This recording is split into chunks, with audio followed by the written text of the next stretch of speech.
Ok chicos, buenas tardes a todos los que nos siguen en este quinto día, en la segunda ponencia del día, en, en la dinámica de la Semana Internacional de Neurología. En esta oportunidad tengo el placer de presentar al ponente universitario Jesús Anthony Zabaleta Ibáñez, quien el día de hoy nos va a presentar el tema de Corea de Huntington. Adelante, Jesús. Bien, buenas tardes con todos. Como ya me presentaron, mi nombre es Jesús Anthony Zabaleta Ibáñez, de la Universidad Señor de Zipán, estudiante de medicina de cuarto año y vicepresidente de SOCIEM USS. En esta oportunidad vengo para hablarles como invitado sobre enfermedad de Huntington, ¿ok? Y particularmente, pues, bueno, yo siempre soy de la idea de que las enfermedades o cualquier tipo de aprendizaje que se debe tener debe ser con palabras claves, como también hacerlo de la forma más dinámica posible. Entonces, como primer punto, quiero de que por favor memoricen o traten de recordar siempre enfermedad de Huntington, relacionarlo con tres ejes. El primero, movimientos incontrolados. El segundo, pérdida de facultades intelectuales y perturbación emocional, ¿ok? Movimientos incontrolados, pérdida de facultades intelectuales y perturbación emocional. Entonces, dicho esto, comenzamos y vamos a ver cómo en base a estos tres puntos es de que toda esa enfermedad se va a armar. Ahora, como les decía, yo siempre trato de hacer las cosas dinámicas y siempre trato de relacionarlo a algo que me pueda acordar. En este caso, por ejemplo, de enfermedad de Huntington, cuando leí el tema, me vino a la mente este meme que habla sobre el nivel de borrachera de alguien, el estado de ebriedad. Y pues ya más adelante nos vamos a dar cuenta de por qué es que siempre se relaciona esto a la expresión de que una persona está borracha, a la expresión de que una persona de repente tiene alterada, porque pues la enfermedad de Huntington es un trastorno también de movimiento. Bueno, sin más, como preámbulo y pues para llenar un poco el espacio y para saber más o menos a lo que vamos, voy a invitarles a ver un video que van a transmitir en este momento.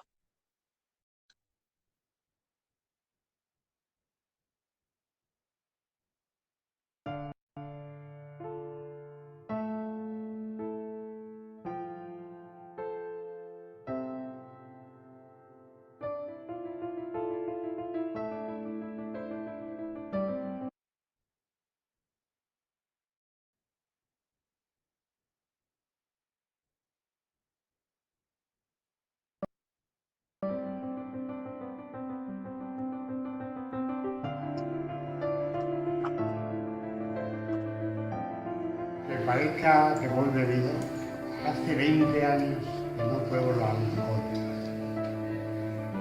Porque 20 años sin beber son suficientes para que no me llamen borracho.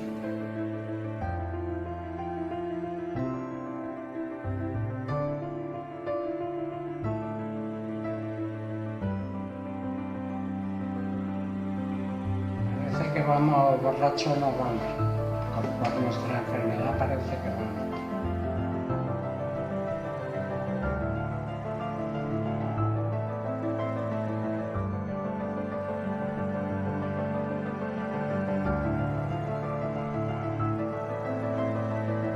Por motivos de nuestra enfermedad, andamos así que parecemos como si fuéramos borrachos.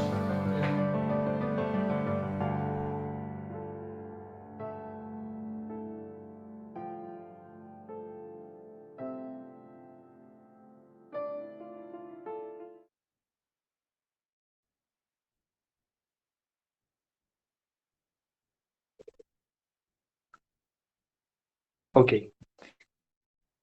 ¿Me confirma si se ve mi pantalla? Ok. Entonces, una vez que ya más o menos sabemos, hemos visto a este tipo de pacientes, creo que podemos entrar en un ambiente un poco más serio y pues concientizarnos de la importancia que tiene esa enfermedad. Para hablar de esta enfermedad, pues yo creo que también es importante, ya que es Corea de Huntington o enfermedad de Huntington, pues saber a qué se debe este nombre. Resulta de que el nombre se lo otorga un médico llamado George Huntington en el año 1982. Lo curioso es de que este médico pues no era neurólogo, no era psiquiatra, era un médico de familia, en donde lo que él observa en este año 1872 es de que esta enfermedad o este patrón de sintomatología afectaba a miembros de una misma familia y se iba transmitiendo de esa manera.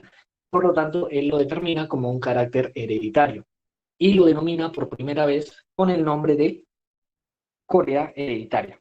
En el caso de la Corea hereditaria, entonces, lo que nosotros vendría a la mente es, doctor, ¿y qué es una Corea? Porque, bueno, hereditaria se sobreentiende.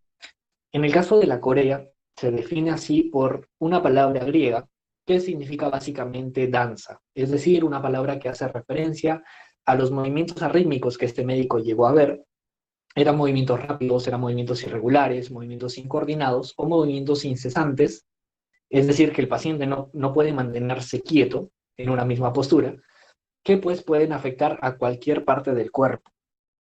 Esto es lo importante, como es de que se descubre y nos vamos a dar cuenta aquí de que lo primero que se describe es la corea, que en realidad actualmente se determina más bien como un síntoma o un signo. Otro punto importante de la historia es de que en el año 1983 se descubre, un año después, el gen responsable de la enfermedad. Se descubre ahí de que pues hablamos del gen 4, ¿ok? Hasta ahora solamente quiero que se acuerden eso y que pues se comprenda. Como preámbulo a todo esto, yo creo que también es importante saber con qué otras enfermedades la vamos a encontrar o dentro de qué otros puntos también lo podemos encontrar este término. Se menciona bastante en lo que es demencias. En demencias de causas menos comunes, dentro de las cuales pues está la enfermedad de Huntington. Ahora, en este tipo de demencias, lo que vamos a encontrar es como una demencia irreversible y degenerativa. Más adelante vamos a ver el por qué se clasifica de esta manera.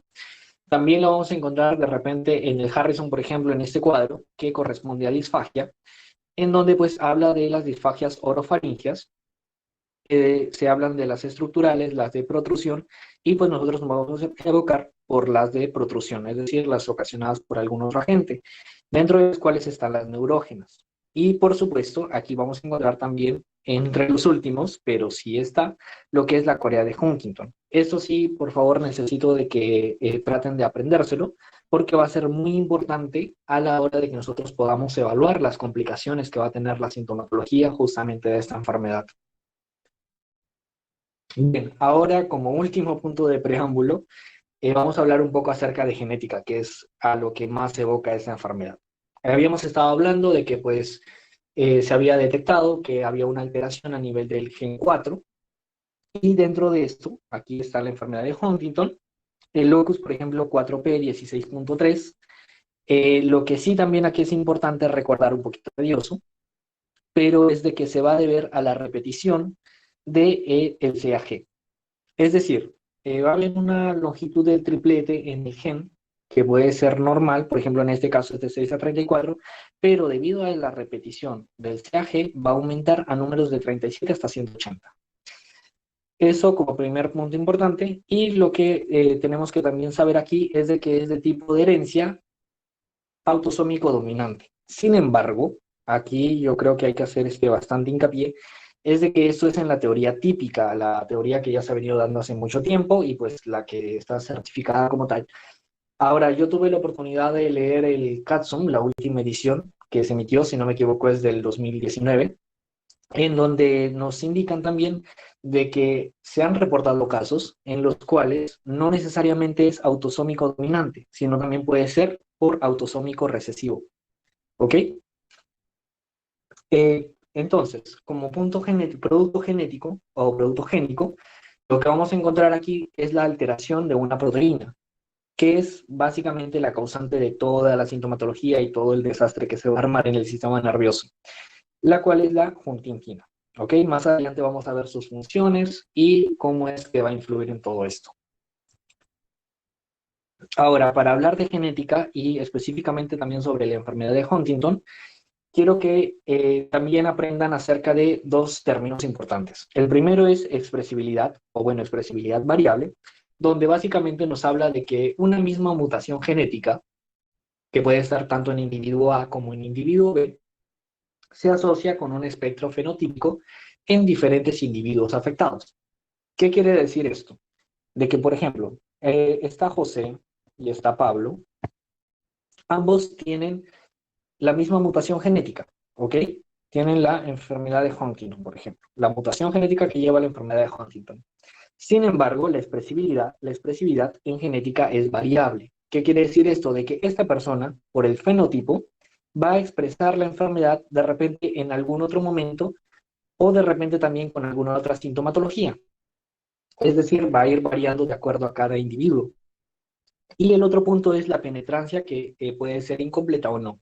En el caso de la enfermedad de Huntington, vamos a tener que tomar en cuenta que la penetrancia o la tasa de penetrancia depende también mucho de la edad. Y ahora les explico por qué.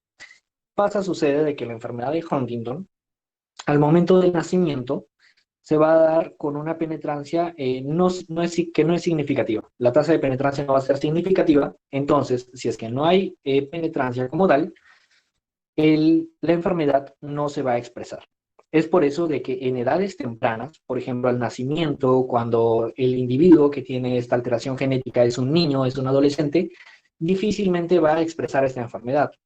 Sin embargo, a medida de que va aumentando la edad, se va volviendo adolescente, adulto y llega de repente hasta adulto mayor, hay una mayor tasa de penetrancia de que esta enfermedad se pueda mostrar. Y como punto a favor es de que, por ejemplo, sucede esto tanto en la enfermedad de Huntington como de repente pueden haberlo escuchado o pueden llevarse el dato de que también pasa lo mismo con la esclerosis lateral amiotrófica familiar. ¿Vale? Es importante recordar de que en la enfermedad de Huntington también va a existir una correlación entre la edad de inicio y la longitud de la expansión del triplete codón. ¿Se acuerdan de que les estaba hablando hace un momento de lo que era el CAG y que pues iba a tener que ver también con la expansión del triplete? Pues mientras haya una mayor expansión de este triplete, va a haber también un mayor riesgo de que la edad de inicio de la sintomatología o de que se exprese esta enfermedad va a ser mucho menor, es decir, va a ser a edades más tempranas. Ahora sí, vamos de lleno a la enfermedad y lo primero hay que saber qué cosa es. Como concepto, tenemos que recordar de que esta enfermedad pues es un trastorno genético. Cuando nosotros hablamos de un trastorno genético, para detallar y para recordar lo que ya hemos venido hablando, es de que va a ser un trastorno dominante autosómico que a medida de que avance la edad del paciente, se vuelve altamente penetrante, progresivo y por lo tanto también va a ser mortal, ya que hasta el día de hoy no tiene ninguna cura. Solamente los tratamientos que se aplican son para mantenimiento y para darle calidad de vida a este paciente. Está considerado también como un trastorno de movimiento con hipercinesia. Es por eso de que los pacientes les decía de que tenían que estar como que con movimientos involuntarios, no podían mantenerse quietos. Y lo interesante para recordar es de que si nos volvemos genetistas y queremos ir un poco más a fondo, en el gen 4, específicamente en el brazo corto de este gen, ¿okay? En el brazo corto de este gen, por ejemplo, el cromosoma se forma una forma alterada de proteína. Esa forma alterada de proteína va a venir a ser lo que es la huntingtina. Ahora, la huntingtina, ustedes dirán, ya, ok, ya me explicaste de que se forma huntingtina y que esto, que lo otro, pero a mí, ¿de qué me sirve saber este término, esta proteína que se altera? Pues sucede, de que como les venía diciendo, esta proteína alterada va a ser la responsable de toda la enfermedad. La huntingtina lo que va a hacer es llevar a la muerte a las neuronas en el cerebro, así como también pues se relaciona con la expansión del triplete del CAG. Entonces, esta huntingtina, al ir en contra de las neuronas, y lo curioso es de que va a ir también focalizada por ciertas zonas, que pues ustedes pueden ver aquí, por ejemplo, cuando se llega a la muerte de las neuronas se puede generar atrofia dentro del cerebro, por ejemplo en el núcleo caudado, que son las zonas más centrales, Al haber atrofia, el cerebro pues lo que va a tratar de hacer es llenar ese espacio. ¿Cómo se va a llenar ese espacio? Pasa a suceder de que el núcleo caudado está como límite en lo que sería el ventrículo. Entonces, si este se atrofia, pues el ventrículo lo que hace es crecer. Y esta es una de las principales características que nosotros tenemos a la hora de hacer el diagnóstico o la prueba de imagen.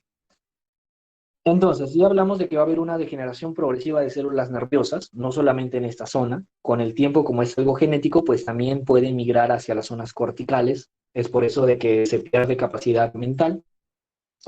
Y ahora, lo importante es de que se caracteriza por una disfunción motora, conductual y también de la esfera cognitiva. Como les decía, puede migrar hacia diferentes zonas esta afectación. Y si hablamos por la edad por la edad de aparición de los signos y síntomas, se habla en algunas bibliografías de que, por ejemplo, está entre los 25 y 45 años. Sin embargo, se refiere de que es más frecuente, esto hay que acordarse y hay que tener siempre en cuenta, es más frecuente de que los pacientes muestren esta sintomatología en la cuarta y quinta década de la vida. ¿Está bien? Ahora, como punto adicional, los límites para que alguien exprese esta enfermedad está entre los 3 y 70 años. Pero pues ustedes dirán, con el tema de la penetrancia que se explicó, entonces un niño de 3 años, ¿cómo va a poder expresar esta enfermedad? Ahí hay otro tema que pues es que hay ciertas variantes de la enfermedad de Huntington, que ya también las vamos a mencionar al final. En el caso de que de repente nos llegue un paciente con el cuadro que hemos visto, con las características que vimos en el video, y que sea menor de 20 años, se puede clasificar como una enfermedad de Huntington juvenil, ¿vale? Ahora, hablemos de lo que es la epidemiología. En el caso de la epidemiología, nos dice de que es una enfermedad rara. Es una enfermedad rara, ¿por qué? Porque pues tiene muy baja incidencia. Estamos viendo, por ejemplo, en esta imagen de que nos habla de 1 de cada 10.000 personas. No hay predominio por sexo en esta enfermedad, pero tampoco predomina la distribución geográfica. Es decir, tampoco es que se hayan hecho muchos estudios sobre esto por la baja cantidad o la baja incidencia que tiene. Sin embargo, se habla de que en las personas o los individuos de raza caucásica se puede encontrar cierta cantidad mayor en comparación a los demás. Y los de raza caucásica, pues, podemos definir nosotros de que en su mayoría son procedentes de Europa. Ahora, como punto adicional de epidemiología, en personas, por ejemplo, de raza negra, africanos, asiáticos, la enfermedad es muchísimo más rara aún. La causa, a veces se piensa de que, por ejemplo, los primeros casos que se hicieron seguimientos fueron justamente en las zonas de Europa y de América. Entonces, pues como es una enfermedad que no es que se transmita por vías respiratorias, no es que tenga un vector, sino que se transmite de padres a hijos, pues es justamente por eso es de que se mantiene entre las personas de raza caucásica, que serían pues los principales con esa enfermedad. Ahora, hay otro punto importante que creo que también es meritorio de resaltar, que es la herencia paterna. ¿Por qué hablamos de herencia paterna si anteriormente estamos hablando de que no hay predominio por sexo? Ok, no hay predominio por sexo en que les toque la enfermedad, se podría decir. Sin embargo, en el caso de la herencia paterna hay un punto especial. ¿Qué quiere decir? De que eh, la herencia paterna se asocia a un inicio más precoz que la materna. Por ejemplo, si es que Juan tiene 30 años y se casa con María, que también tiene 30, Juan supongamos que es el portador del gen. Tiene la enfermedad, pero pues todavía no la ha expresado de forma fenotípicamente. Por lo tanto, pues él no sabe que tiene esta enfermedad. Él normalmente, pues en una familia se casan, tienen hijos, tienen 4 hijos, ¿vale? De estos 4 hijos, la probabilidad de que él les pueda transmitir la enfermedad es de 50. Es decir, la mitad van a tener sí o sí la enfermedad. Pero ¿qué pasa? sea hombre, sea mujer, eso no nos importa. Lo que nos importa aquí es la herencia paterna. En el caso de la herencia paterna, va a haber un punto importante, que es, por ejemplo, que Juan, pasado los 30, llega a tener, por ejemplo, 54 años. Estábamos hablando de que la incidencia era mayor en la presentación de la cuarta, quinta década de la vida. Entonces, suponiendo que Juan ya tiene 54, y pues comienza a presentar la sintomatología de la enfermedad. Al presentar la sintomatología de la enfermedad a los 54 años y al ser él, por herencia paterna, por la vía que sus hijos están adquiriendo la enfermedad, pues entonces, ¿esto qué quiere decir? De que se asocia a un inicio más precoz. Es decir, si es que Juan expresó la sintomatología de la enfermedad a la edad de 54 años, los hijos puede que la expresen, por ejemplo, a los 48. ¿Está bien? Va disminuyendo el límite de edad. Esa es la importancia. Entonces, la pregunta ahora sería, ¿cómo se mantienen las cifras? Aproximadamente, actualmente se dice de que, por ejemplo, en Estados Unidos hay 40.000 estadounidenses que son sintomáticos y más de 200.000 que pueden tener riesgo de heredar esta enfermedad, es decir, familia descendiente. Según el libro Harrison, la última edición, también menciona de que la incidencia aún podría ser más baja, es decir, que podrían haber desde 2 a 8 casos, pero no por cada 10.000, sino por cada 100.000. Aquí el punto importante a recordar también es de que en todos estos pacientes, a partir de que se le diagnostica con enfermedad, a partir que comienzan a tener los síntomas, pues se dice de que la enfermedad avanza en 10 a 15 años y por lo que la edad media de fallecimiento de estos pacientes es 60 años. ¿Ok? Listo. No avanzo. Ok. Ahora vamos con la fisiopatología. Para hablar de fisiopatología, aquí sí nos vamos a enredar un poquito más. Y creo importante aquí recordar lo de las repeticiones de poliglutaminas, es decir, el CAG que estábamos mencionando hace un momento y que pues estábamos diciendo ya aumenta y esto que el otro, pero ¿cuánto? Va a aumentar más de 40 repeticiones para que pues nosotros tengamos confirmado de que el cuadro que estamos viendo se debe como tal a una enfermedad de Huntington.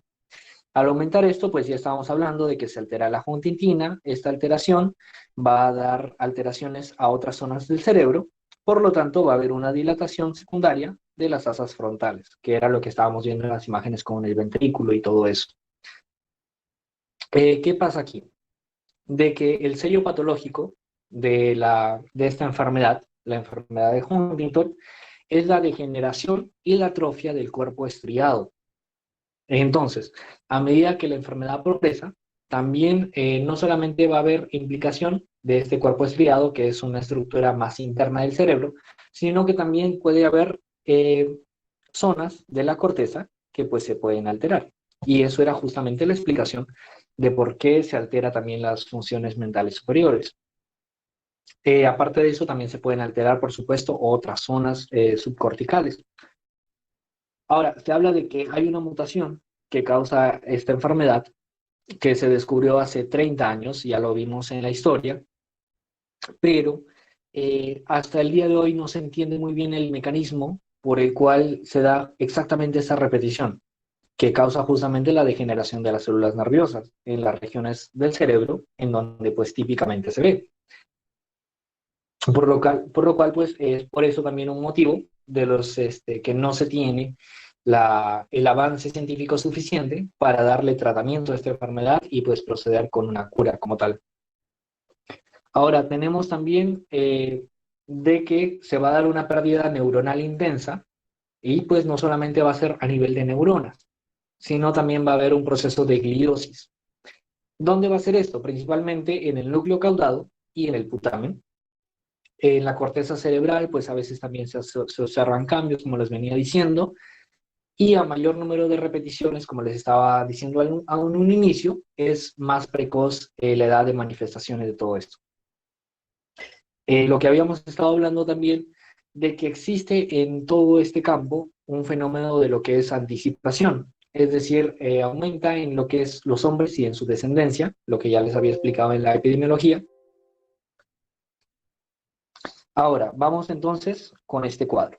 ¿Qué nos indica aquí? Ya está bien. Hemos explicado por qué los cambios de genética, hemos explicado qué hace la huntingtina, hemos explicado la atrofia, entonces la muerte de las neuronas, pero ¿y eso cómo explica toda la sintomatología que yo voy a ver? ¿Qué pasa? De que cuando mueran estas neuronas, va a haber un desequilibrio a nivel de neurotransmisores, obviamente. Dentro de ellos, los más importantes van a ser la dopamina, acetilcolina y el GABA. ¿Ok? En principal, la dopamina lo que va a hacer es aumentar su actividad. Y solamente vamos a trabajar por el momento con la dopamina, que es la que explica la alteración de las siguientes dos. Entonces, la dopamina, al aumentar su actividad, va a entrar en un estado conocido como hiperactividad de vías dopaminérgicas. Entonces, si estamos hablando de vías dopaminérgicas en sí, hay dos teorías de por qué suceda. La primera es de que haya una mayor respuesta de los receptores posinápticos justamente de dopamina, o la segunda es de que haya una deficiencia a nivel del antagonismo al neurotransmisor de la dopamina.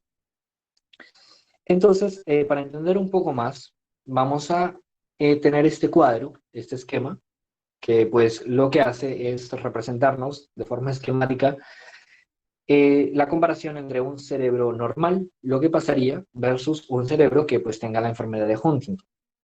Se dice de que en el primer caso, en un caso normal, por así decirlo, las neuronas dopaminérgicas, que son neuronas rojas, las que estamos viendo aquí, que salen de la sustancia negra hacia el núcleo estriado, ¿ok? Normalmente lo que van a hacer es inhibir la salida de las neuronas espinosa GABAérgica del núcleo estriado, es decir, las de aquí. Dentro de esas, las neuronas colinérgicas, es decir, la acetilcolina, va a ejercer más bien un efecto excitador. Entonces, para contrarrestar todo esto. Ahora, ¿qué es lo que sucede en la enfermedad de Huntington? En la enfermedad de Huntington, algunas neuronas colinérgicas de estas zonas, lo que va a pasar con ellas es de que se van a poder perder. Es decir, la muerte neuronal, todo eso, pues las neuronas colinérgicas van a perderse, pero incluso más neuronas GABAérgicas, es decir, estas de aquí, las negritas, se pueden llegar a degenerar. Por lo tanto, pues van a dejar prácticamente sola la dopamina. Y esto va a generar de que haya mayor actividad por parte de la dopamina. Listo. Una vez explicado eso, pasamos a la clínica. Ya, perfecto. Entendimos de que son los neurotransmisores los que se alteran. Entonces, pues estos neurotransmisores, a través de sus funciones y las alteraciones que tienen, van a generar cierta sintomatología. La primera, y pues la esencial, que todos debemos de saber y que se nos viene a la mente cuando escuchamos Corea de Huntington, es justamente la corea. Que si bien les estaba diciendo ahora, como se denomina enfermedad de Huntington, pues corea pasa a ser el síntoma como tal. Esta corea en un inicio puede ser focal o segmentaria, pero a nivel que evoluciona con el paso del tiempo, estábamos hablando de que es algo progresivo, lo que va a hacer es terminar abarcando múltiples regiones.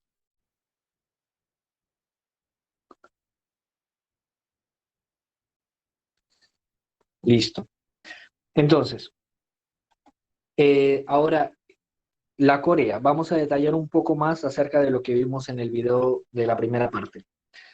Esta corea va a describirse como de repente ciertos movimientos que van a similar a algo danzante, que después van a ser involuntarios en el paciente, o pueden iniciar siendo semivoluntarios. No van a tener un perfil preciso, no van a tener un patrón, van a ser rápidos, y esta razón es justamente por lo que antes ya les venía mencionando, de que se había conocido como Corea de Huntington. Sin embargo, pues se cambió a enfermedad de Huntington porque no solamente esa enfermedad abarca Corea, sino que también abarca otra sintomatología, dentro de las cuales la más resaltada es demencia, que pues hay que tener también mucho cuidado con este síntoma. Algunos otros que también se pueden presentar, espasmos, se pueden presentar sacudidas musculares, sacudidas bruscas, que afecten cualquier zona del cuerpo, como les estaba diciendo, puede ser focal, segmentaria, el tronco, extremidades inferiores o superiores. y también pues puede haber lo que es rigidez muscular. Ahora, algo interesante que no sé si se percataron en el video es las irregularidades de los músculos oculomotores. Es decir, aparte de que el paciente va a tener todos estos movimientos que de por sí ya son bastante notorios, al momento de que este paciente esté conversando, esté haciendo alguna actividad, esté relacionándose con alguna persona, vamos a poder percatarnos de que de repente estamos hablando con él y esta persona nos está mirando, cuando de pronto uno de sus ojos es como que se desvía, mira hacia otro costado. Entonces, justamente es por eso también la característica de que se les menciona de que pueden ser como que el signo de que parecen borrachos, parecen desubicados. También todo esto lleva a perturbaciones conductuales y pues deficiencias en la función cognitiva. Ya habíamos explicado por que justamente por la muerte neuronal, que también puede llegar a darse en la zona de la corteza. Ahora, luego de esto, de repente nosotros encontramos un paciente, lo diagnosticamos, le vimos la clínica, y después de 2 años, 3 años de seguimiento, llega y nos dice de que tiene disminución de corea. Ya no tiene estos movimientos tan incómodos que tenía antes y por los que llegó a consulta. Entonces, tal vez nosotros es la idea de alegrarnos, decir de que sí, ya funciona el tratamiento, el paciente se salvó, es una mentira de que esa enfermedad no se cura, porque pues estamos viendo la disminución de la corea. Pues no. Esta enfermedad estábamos diciendo de que es progresiva y es letal. Entonces, más bien la disminución de la corea puede, si es que se asocia con distonías, con rigidez, con bradicinesias o con episodios de mioclono, puede más bien ser signos de alarma. ¿Por qué? Porque nos van a indicar de que este cuadro de enfermedad ya está evolucionando a algo mucho más complejo. Y sobre todo si es que asociamos esto con este signo que es la pérdida de peso, y esta pérdida de peso debe ser de un 10% independiente a la alimentación del paciente. Es decir, el paciente tiene que estar alimentándose regularmente y aún así pierde el 10% del peso, aún así comienza la disminución de la corea, comienza a presentarse distonía, rigidez, bradicinesia, mioclono. Entonces, pues sí, es más bien de que el cuadro no está mejorando, al contrario, ya está comenzando a empeorar y el pronóstico pues aún peor. Ahora, hablemos de la clínica. La clínica, aparte de lo que ya hemos mencionado, pues tenemos que trabajar o que evaluar las complicaciones. Y se acuerdan del cuadro que les mostré al inicio, en donde hablaba de ciertos problemas de disfagia y dentro del cual teníamos que evaluar si es que había enfermedad de Huntington. Pues aquí vamos a ver por qué.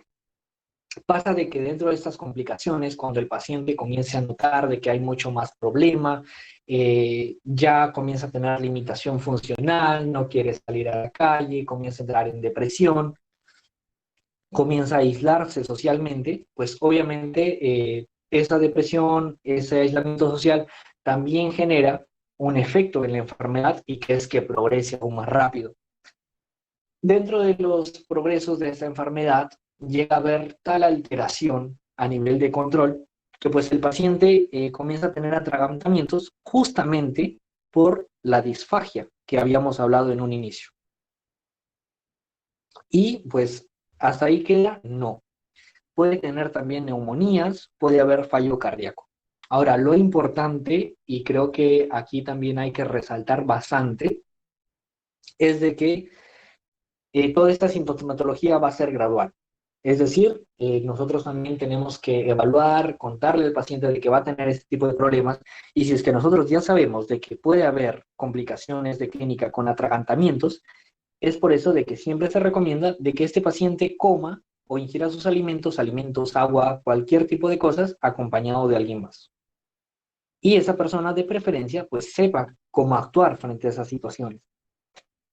En el segundo caso de las neumonías, tenemos que hablar de que la principal causa de lo que serían las muertes por enfermedad de Huntington justamente son las neumonías, pero no las neumonías que te dan por COVID-19, no, esas no.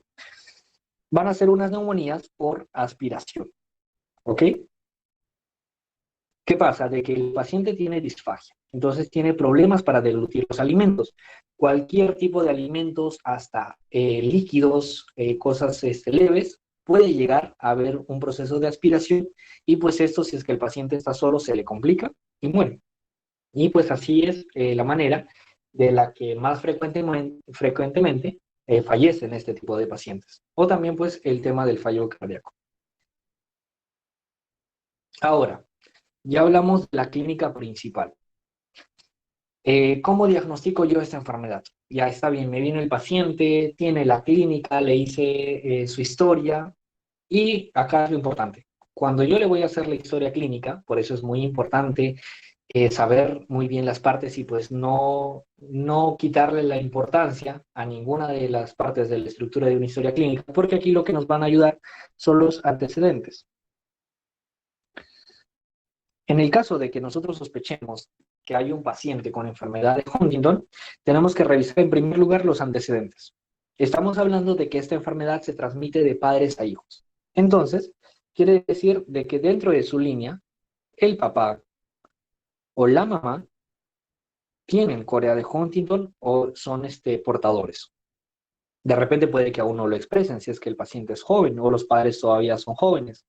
Y se tiene que ir evaluando esa línea. De repente algún familiar, y puede que incluso ellos no sepan, obviamente, el término Corea de Huntington, entonces se le pregunta de qué murió el abuelo, de repente el papá murió, de qué murió, si está enfermo, qué síntomas tiene, de repente algo así, para nosotros poder determinar el antecedente de enfermedad de Huntington. Luego tenemos las pruebas de imagen.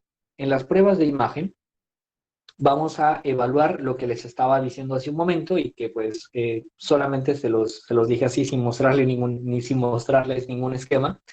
Aquí vamos a repasar un poquito de la fisiopatología. Les había estado diciendo de que pues va a haber una atrofia a nivel de lo que serían, por ejemplo, los núcleos caudados. Los núcleos caudados se ubican generalmente como que por estas zonas. Y lo característico es de que estos núcleos, como les venía diciendo, van a formar los bordes externos de los ventrículos laterales. En un cerebro normal, pues esto sería hasta por acá. Pero ¿qué pasa? Como estamos viendo de que la huntingtina nos está llevando a una muerte neuronal, esta muerte neuronal lo que va a hacer es una atrofia a nivel de estas zonas. Al haber una atrofia, todo este espacio obviamente se va a reducir. Y al reducirse este espacio, disculpen,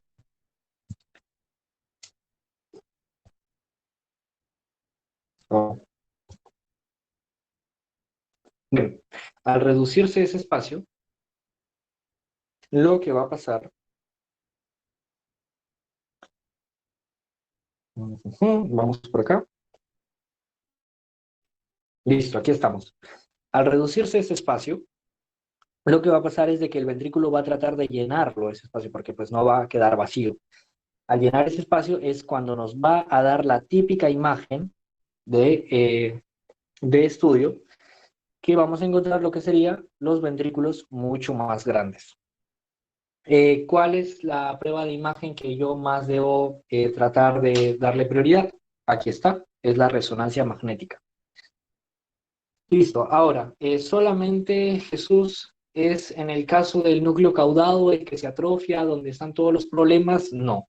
También puede haber afectación a nivel de putamen o también puede asociarse a otros trastornos mucho más graves.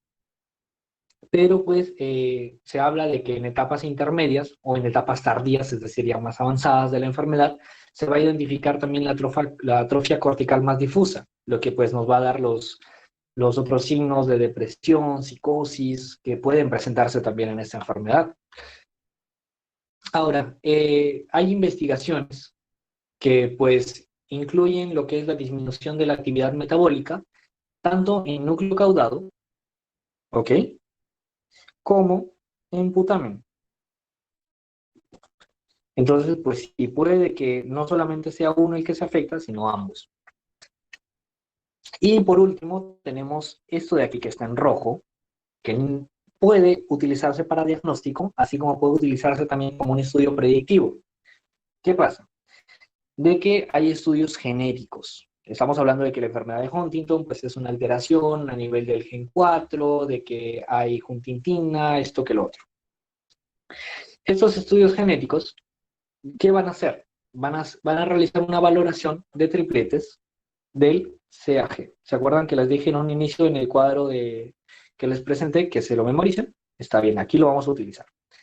Los tripletes, CAG, lo que van a hacer en estos estudios genéticos es contabilizarlos y en el caso de que haya mayor a 40 repeticiones, en el cromosoma 4 obviamente, pues se va a dar positivo a la enfermedad de Huntington. Pero lo curioso es de que este estudio solamente te sirve para eso, para decir si es que el paciente tiene o no tiene enfermedad de Huntington.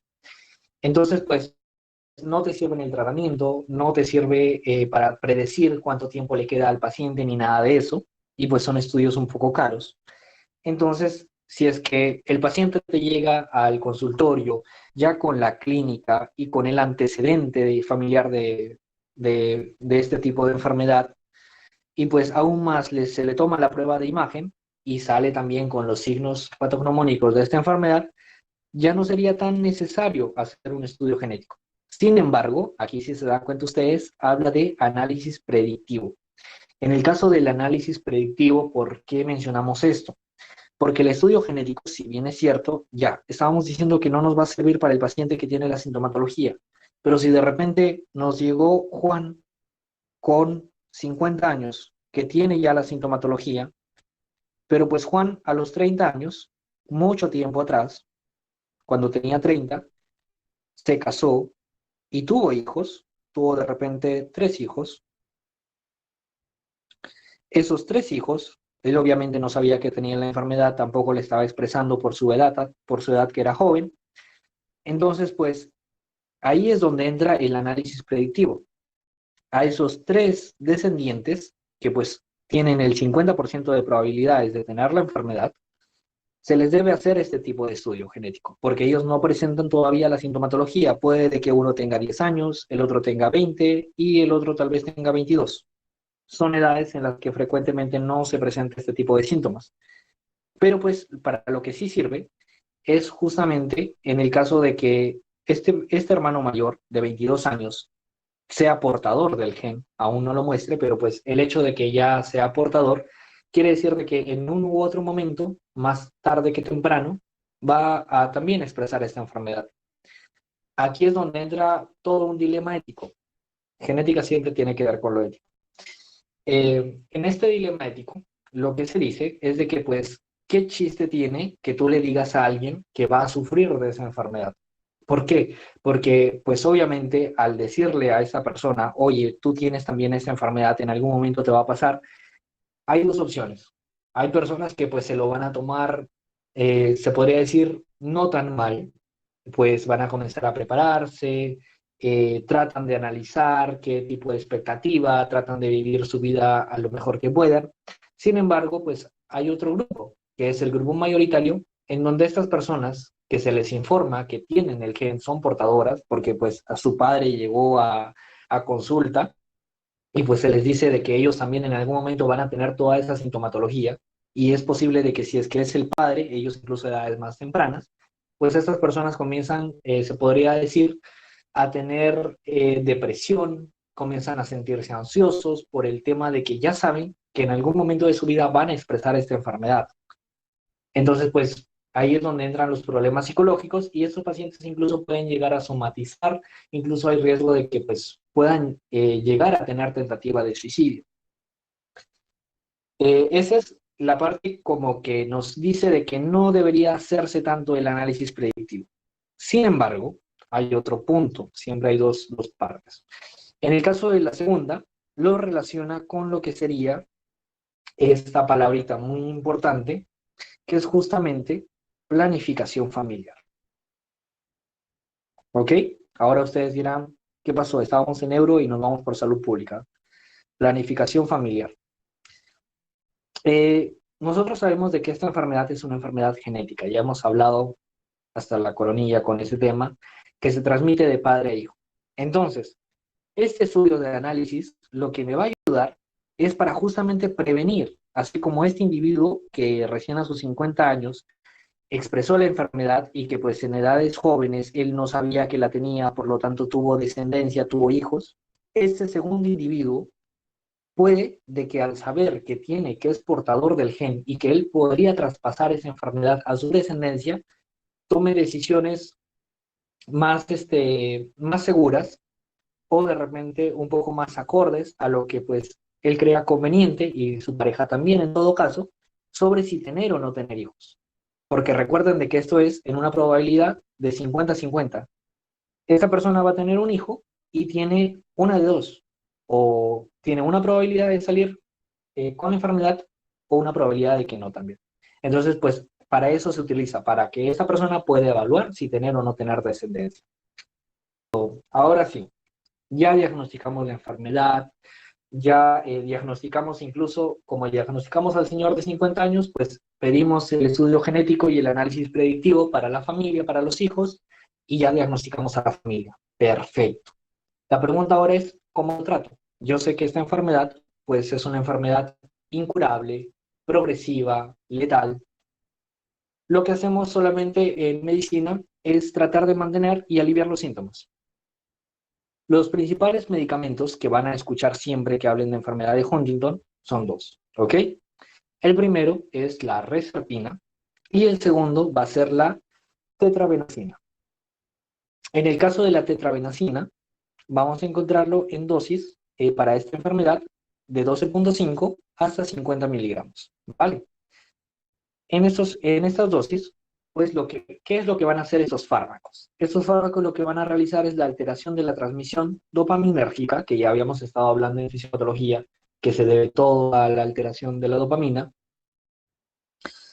Entonces, a través de las monaminas centrales, ¿vale?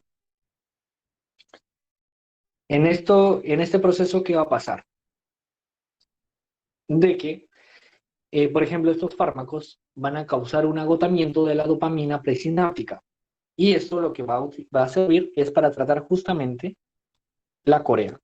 Es decir, vamos a tratar de aliviar un poco la sintomatología de esto que es lo más molesto de la enfermedad.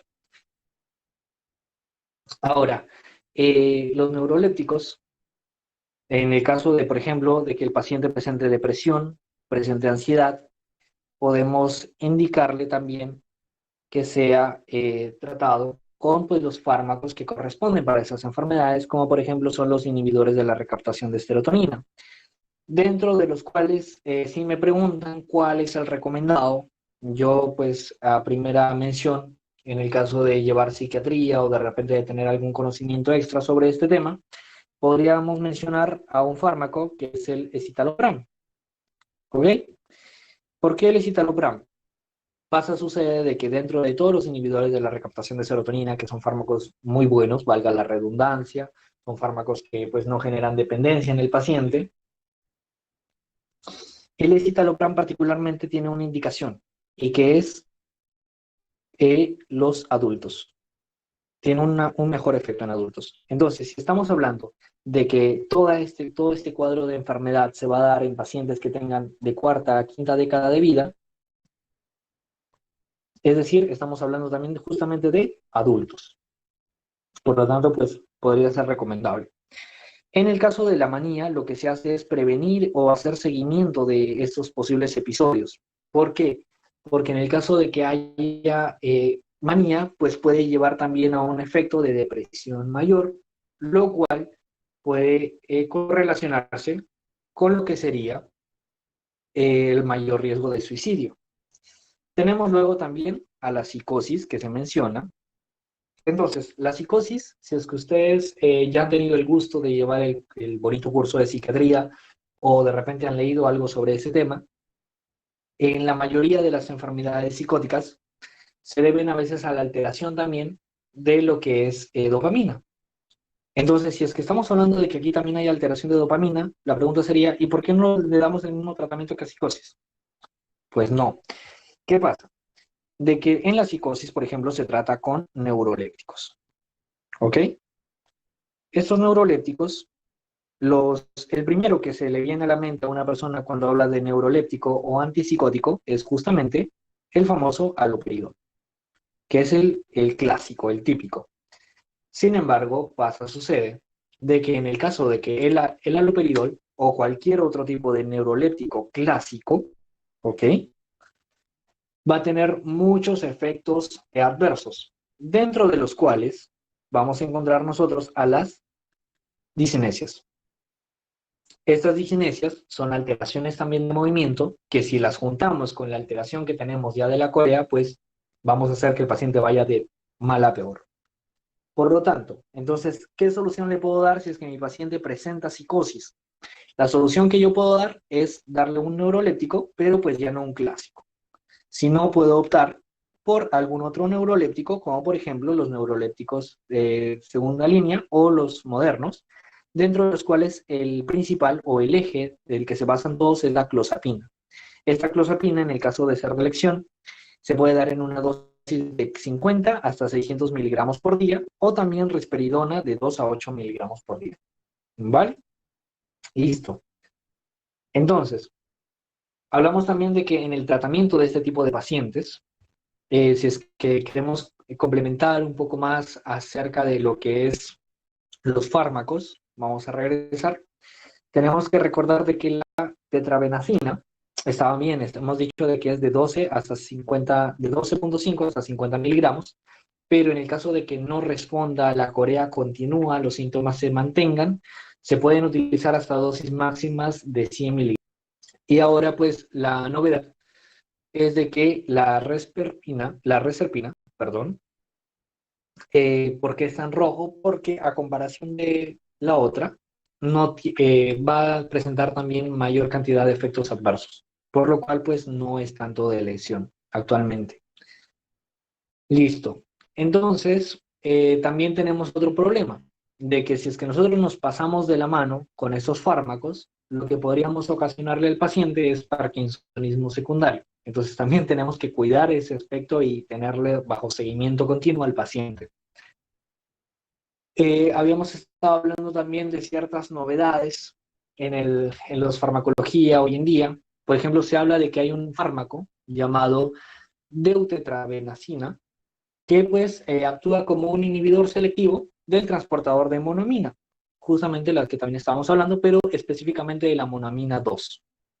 Sin embargo, este fármaco es muy bueno para tratar lo que sería corea, pero está contraindicado en depresión y en el caso de que el paciente también tenga tendencia suicida, puesto que puede agravar estos síntomas. Ahora, ya hemos visto todos los fármacos y si es que nos damos cuenta, todo gira en torno a dopamina. Pero habíamos estado hablando de que pues también hay otros neurotransmisores que se van a afectar. Actualmente lo que se tiene es esto.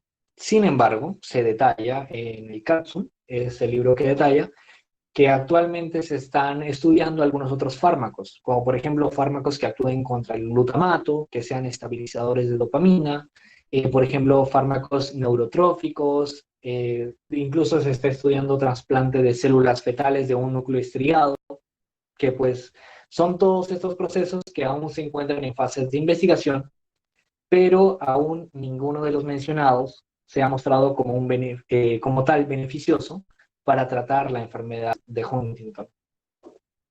Ahora, otro punto novedoso que también es importante tratar, y es importante que sepan en el caso, es de que hay en fase de exploración la posibilidad de utilizar el bloqueo transcriptivo del gen de Huntingtina mutante con una pequeña interferencia a lo que es RNA. Pero pues eso sí es otro nivel, es netamente genético.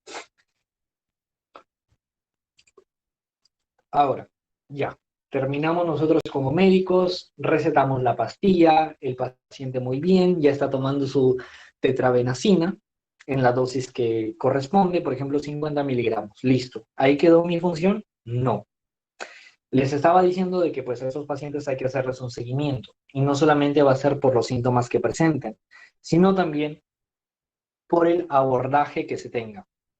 Debemos tener en cuenta de que pues estos pacientes van a sufrir bastante ya por la sintomatología y aparte de eso, porque pues las personas van a comenzar a tildarlas, las van a ver raro, nosotros sabemos cómo es la sociedad. En primer lugar, lo que se hace cuando se diagnostica a este paciente y se ya realiza lo que es el tratamiento, es derivarlo también al asesoramiento genético, ¿ok? El asesoramiento genético ya les había estado explicando en la parte de diagnóstico, que pues se realiza para fomentar la planificación familiar, de repente evaluar si es que los hijos del paciente tienen también la enfermedad, Lo segundo es si es que el paciente tuviese las condiciones y si es que pues el estado o de repente el lugar en el que estamos trabajando, el establecimiento de salud, también cumple con los criterios, ingresarlo en lo que sería terapia de habla, también, por ejemplo, en terapia física y en terapias ocupacionales. ¿Esto con qué fin? Con el fin de pues mantener al paciente activo, evitar de que este paciente se aísle, y en esas zonas pues normalmente es que el paciente conoce a otras personas que también sufren de la misma enfermedad que él, entonces pues se siente más comprendido, hay más apoyo emocional, prevenimos también lo que es los episodios de depresión, también ayudamos a mejorar el riesgo de suicidio. Y también lo importante aquí, en todo este cuadro de terapias, es de que se le enseña al paciente las precauciones que debe tener para lo que es la disfagia. Precauciones para disfagia, y también que se le brinde la provisión correspondiente hacia los servicios sociales. ¿Por qué menciono servicios sociales?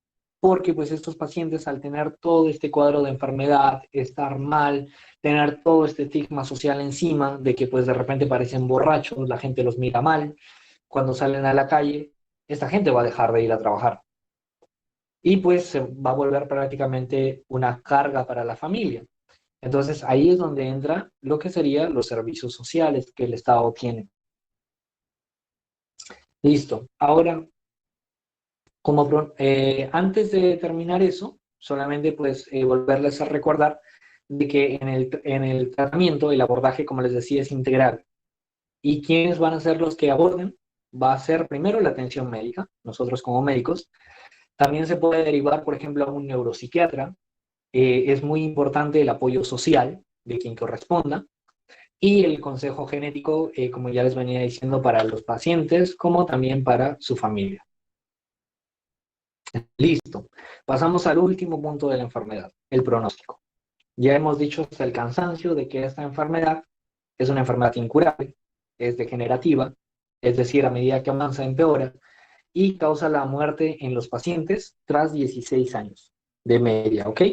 Es decir, el paciente comienza a tener la sintomatología a los 40 años, en promedio, tras 16 años, este paciente va a fallecer.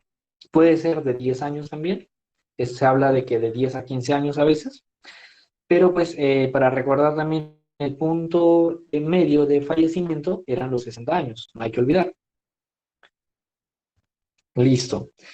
Desde la aparición de los primeros síntomas, como les decía, desde que pues el paciente llega a consulta con la sintomatología, preocupado. No sé si se acuerdan, en la parte del concepto, se hablaba también de que, por ejemplo, es más frecuente en pacientes de cuarta, quinta década de la vida, pero en los límites, la teoría mencionaba de que los límites de edades estaban entre 5 y 70 años. Entonces era como que si es que ya hemos estudiado lo genético, hemos estudiado la penetrancia, y decía ahí de que más bien a mayor edad era que se iba a dar esa enfermedad, ¿cómo es posible de que un niño pueda llegar a tener esta enfermedad si se supone de que la tasa de penetrancia es mínima en él? Sucede, como les venía diciendo, de que hay diferentes tipos de Coreas. Esta Corea está en todas, se subdivide. Está, por ejemplo, la Corea hereditaria benigna de niños y o Corea de Sydenham, que pues es una Corea temporal, es una Corea benigna. Por ejemplo, en el caso de la de Sydenham, es conocida también como baile de San Vito, que es justamente la referencia principal a lo que se tiene por el término Corea.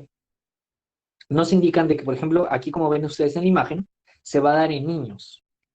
Y estos niños normalmente la edad va a ser de 5 hasta 15 años. ¿Ok? De 5 hasta 15 años, pero pues ya no va a ser tanto por la expresión genética y esto que lo otro, que el gen que se alteró, que por acá y por allá. No. Aquí va a ser secundario a lo que sería una fiebre reumática. ¿Ok? En el caso de la fiebre reumática, entonces, si estamos hablando ya de este tipo de enfermedades, la fisiopatología ya no va a ser abordada desde el punto de vista genético, sino va a ser abordada desde el punto de vista inmunológico. Siendo de curso benigno, no precisa el tratamiento para la erradicación lo único que se necesita acá entonces es erradicar el estreptococo. Si el Corea es intenso, pues se puede tratar con antidopaminérgicos y corticoides durante pues el tiempo que dure, que normalmente no es mucho.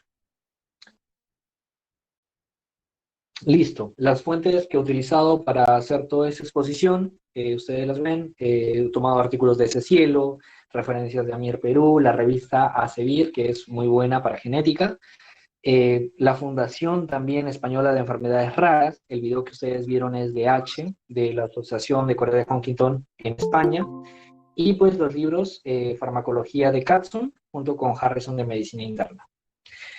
Entonces, de esta manera yo estoy combinando con la ponencia. Chicos, espero de que les haya servido de mucho, de que al menos hayan aprendido un poquito más acerca de Corea de Huntington. Si es que tuvieran alguna duda, alguna acotación, si es que da el tiempo, pues las podemos responder ahora. O caso contrario, me las pueden dejar por mi cuenta de Instagram, que es la que yo normalmente más uso. Estoy como médico medicado. De paso, los invito a seguirme. Hay contenido académico de fuentes confiables. Siempre trato de hacer eso. Y pues nada, cualquier contacto, ahí está mi correo. Y finalmente yo les quiero compartir una frase que siempre tengo presente conmigo y es algo un poco cliché, pero creo que me ha ayudado bastante y les puede ayudar también en algún momento a ustedes. Y es, cree en ti mismo y serás imparable.